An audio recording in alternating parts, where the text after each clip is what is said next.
अस्सलाम वालेकुम रहमतुल्लाह। दोस्तों, इस व्लॉग में अभी जो आपको मेरे पीछे मस्जिद दिखाई दे रही है, ये आलमगीर जो यहाँ पर एरिया है अहमदनगर में, उस एरिया में ये मस्जिद बनी हुई है। बहुत ही तारीख़ी, बहुत ही कदीम मस्जिद है।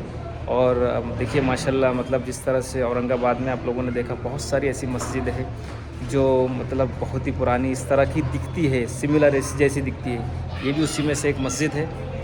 और यहाँ पर जो आलमगीर एरिया है अहमदनगर में, वहाँ ये मस्जिद है। यहाँ हमने अल्हम्दुलिल्लाह ज़ोहर की नमाज़ अदा की।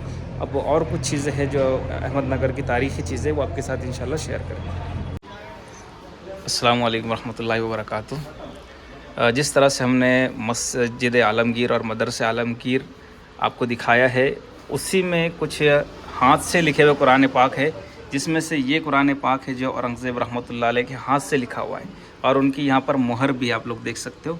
और बाकी और दीगर 2 कुरान शरीफ है, वो भी हाथ से लिखे हुए, लेकिन वो किसके हाथ से लिखा हुआ है इसका तो कोई तारीख़ हमारे पास नहीं है। लेकिन ये भी आप लोग ज़रूर यहाँ पर देखें आकर।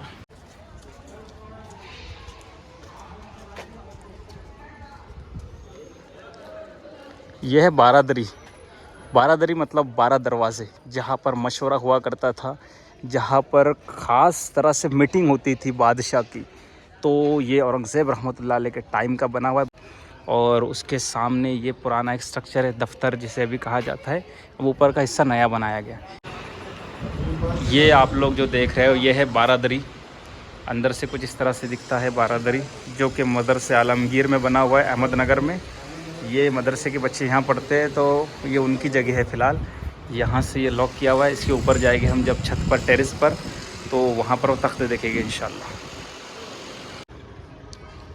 जब हम मदरसे आलमगीर के जो बारादरी के छत पर खड़े रहते हैं, तो कुछ इस तरह से नज़ारा होता है।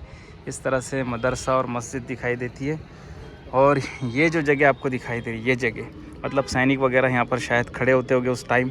और ये जो गुंबद दिख रहा है सामने, इस गुंबद के नीचे जगह है जहाँ पर बैठकर तख्त वगैरह लगता था शायद। और यहाँ बैठकर वो लोग यहाँ से जो भी उनका इंतज़ाम होता था, इंतज़ामिया की लाइन से जो भी मशवरे वगैरह, तो वो यहाँ छावनी लगती थी। मतलब ये सिंपल समझना है हमको। तो ये वो जगह है। मदरसे आलमगीर और मस्जिद आलमगीर के करीब यहाँ पर एक कब्रनुमा एक निशान बना हुआ है, जिसे लोग औरंगज़ेब रहमतुल्लाह अलैह की कब्र कहते हैं। लेकिन असल मानों में इस जगह पर उनको गुस्ल दिया गया था, इसीलिए ये इस तरह से जगह बनाई गई है। असल औरंगज़ेब रहमतुल्लाह अलैह की जो कब्र है, वो आपको देखने को मिलती है खुलदाबाद में, जो हर कोई जानता है कि वहाँ पर वो दफन है। और ये जो यहाँ पर दिखाई दे रहा है आपको सामने, ये असल सिर्फ वो जगह है जहाँ उनको गुस्ल दिया गया था।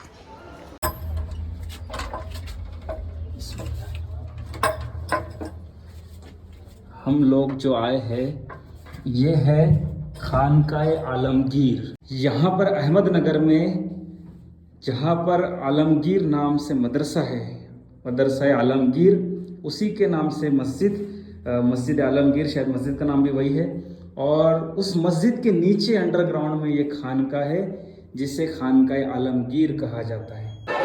सो दोस्तों, अहमदनगर की कुछ ऐतिहासिक जगहों में से एक ये जगह है जिसे चांद बीबी महल कहा जाता है। मैंने इससे पहले आपको बताया हूँ यहाँ की दमड़ी मस्जिद। सेकंड नंबर पे मैंने आपको बताया हूँ यहाँ का किला। थर्ड नंबर पे मैंने आपको जो बताया वो है यहाँ का आलमगीर मदरसा। और उस मदरसे में बारादरी के बाद में मैंने आपको जो अंडरग्राउंड खानका है, वो खानका बताया हूँ, ठीक है। उस खानका के बाद में अब ये जो है, इसे कहा जाता है चांद बीबी महल। ये अहमद शाह की नस्ल में से है। इनके टाइम पे ही, इन्हीं के टाइम पर यहाँ पर जो अकबर है, अकबर का बेटा मुराद, उसने हमला किया था, बताया जाता है, उस किले पर। लेकिन क्या हुआ था कि उस किले के हमले में चांद बीबी ने एक ही रात में उसको रिपेयर कर दिया था, किले की दीवार को, ऐसे बताया जाता है। और उस हमले में करीब 70 हबशी सिपाही वो शहीद हुए थे। उनकी कब्रें भी वहीं बनी हुई है। तो ये वो चांद बीबी है, उनका ये महल है, उनकी यहाँ पर कब्र है। तो आप लोग इसको भी देखने ज़रूर आइए। बढ़िया यहाँ पर देखने के लिए जगह है, बहुत ही बढ़िया।